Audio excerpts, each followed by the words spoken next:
Hi hello నమస్తే welcome back to my YouTube channel Shruti kitchen and blogs అండి. ఏం చేస్తున్నారండి? అందరూ బాగున్నారా? నేనైతే చాలా బాగున్నాను.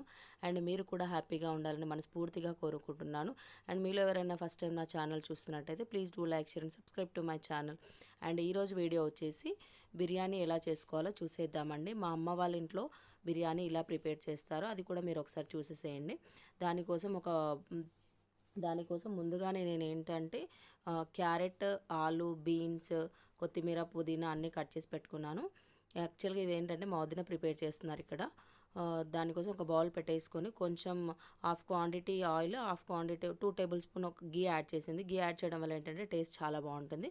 తర్వాత మనం కట్ చేసి పెట్టుకున్న మిర్చి ఉంటుంది కదా, మిర్చి కూడా యాడ్ చేసేసుకోవాలి. యాడ్ చేసుకున్న తర్వాత ఆలు, క్యారెట్, బీన్స్, ఇన్ కేస్ మీ దగ్గర క్యాప్సికమ్ కానీ గ్రీన్ పీస్ కానీ వెజ్జెస్ ఏవైనా యాడ్ చేసుకోవచ్చు. బిర్యానీలో చాలా టేస్టీగా ఉంటుంది. చాలామంది ఏంటంటే కాలీఫ్లవర్ కూడా యాడ్ చేసుకుంటారు. కొంతమంది యాడ్ చేస్తారు, కొంతమంది యాడ్ చేయరు. ఇన్ కేస్ కావాలి అనుకుంటే యాడ్ చేసుకోవచ్చు. అంటే ఎక్కువ ఎక్కువ క్వాంటిటీ అనుకుంటున్నారా? యాక్చువల్గా ఇది 6 to 7 మెంబర్స్ అండి. 6 to 7 మెంబర్స్కి ప్రిపేర్ చేశారు. అండ్ ఇక్కడ మొత్తం కొంచెం ఫ్రై అవ్వాలండి. ఫ్రై అయిన తర్వాత మనం ఒక 1.5 టేబుల్ స్పూన్ అల్లం వెల్లుల్లి పేస్ట్ యాడ్ చేసింది ఇక్కడ. అది కూడా కొంచెం ఫ్రై అవ్వాలండి. లేదు అంటే అల్లం వెల్లుల్లి పేస్ట్ కొంచెం పచ్చివాసన పోయేంత వరకు ఉంచుకోవాలి, లేదంటే స్మెల్ వచ్చేస్తుంది, పచ్చివాసన వస్తుంది. కాబట్టి అది కొంచెం ఫ్రై అయ్యేంత వరకు లిడ్ పెట్టేసుకోవాలి. లిడ్ పెట్టేసుకున్న తర్వాత చూస్తున్నారుగా ఫ్రై అయిపోయింది. తర్వాత చూసారుగా అండి, ఇక్కడ ఆల్మోస్ట్ ఫ్రై అయిపోయింది. తర్వాత మనం పక్కన ఉంచుకున్న కొత్తిమీర, పుదీనా కూడా యాడ్ చేసేసుకోవాలి. అవి కూడా యాడ్ చేసుకున్న తర్వాత కొంచెం మిక్స్ చేయకుండా అలానే కొంచెం లిడ్ పెట్టేస్తే ఏంటంటే కొంచెం మగ్గుతుందండి నీట్గా. అండ్ ఆ ఫ్లేవర్స్ అనేవి వెజెస్కి పడతాయి. అండ్ దాని తర్వాత కొంచెం యాక్చువల్గా ఇంతకుముందు ఒక half table spoon salt add చేశారండి, అది నేను చెప్పడం మర్చిపోయాను. సో దానికి పచ్చలకు పట్టేంత కొంచెం సాల్ట్, టేస్ట్కి సరిపడంత సాల్ట్ కూడా యాడ్ చేసుకోవాలి. దానివల్ల ఫ్లేవర్ యాడ్ అవుతుంది. అండ్ తర్వాత ఇక్కడ వచ్చేసి 6 గ్లాస్ ఆఫ్ వాటర్ యాడ్ చేస్తున్నారు మా వదిన.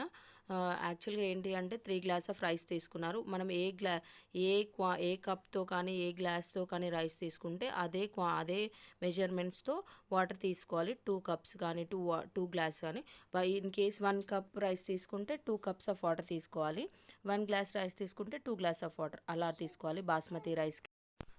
సో టోటల్గా అదే కొలతలతో మా వదిన వచ్చేసి 6 గ్లాస్ ఆఫ్ వాటర్ యాడ్ చేశారండి ఇక్కడ. తర్వాత మేము ఇంట్లోనే ప్రిపేర్ చేసుకున్న బిర్యానీ మసాలా యాడ్ చేసింది. దాంట్లో ఏంటి అంటే లవంగాలు, సాజీరా, ఇలాచి, మరాఠీ మొగ్గ, అవన్నీ బిర్యానీ స్పైసెస్ ఉంటాయి కదా, అవన్నీ పొడి చేసి పెట్టుకున్నారు ముందుగానే. దానికి ఒక గ్లాస్ రైస్కి ఒక స్పూన్ బిర్యానీ మసాలా యాడ్ చేశారు.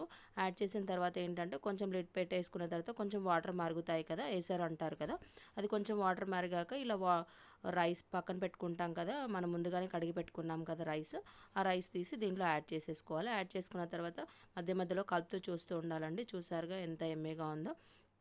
చాలా ఈజీ ప్రాసెస్ అండి. ఇన్ కేస్ వంట రాని వాళ్ళు కూడా అంత ఈజీగా చేసేసుకోవచ్చు. ఓన్లీ బిర్యానీ పౌడర్ ఒకటి ఉంటే సరిపోతుంది. చాలా టేస్టీగా ఉంటుంది. యాక్చువల్గా దీనికి గ్రేవీ కూడా ప్రిపేర్ చేసిందండి, నేను అది వీడియో తీయలేదు, బట్ చాలా బాగుంటుంది దీని కాంబినేషన్. సో బిర్యానీకి అండ్ ఇది వంకాయ మసాలా కర్రీ అండి, కాంబినేషన్ చాలా బాగుంటుంది. ఆనియన్తో తింటే ఇంకా అంతే అండి, చాలా సూపర్గా ఉంటుంది. మీలో ఎవరైనా ఫస్ట్ టైం నా ఛానల్ చూస్తున్నట్టయితే please do like share and subscribe to my channel. Thank you for watching. Bye bye.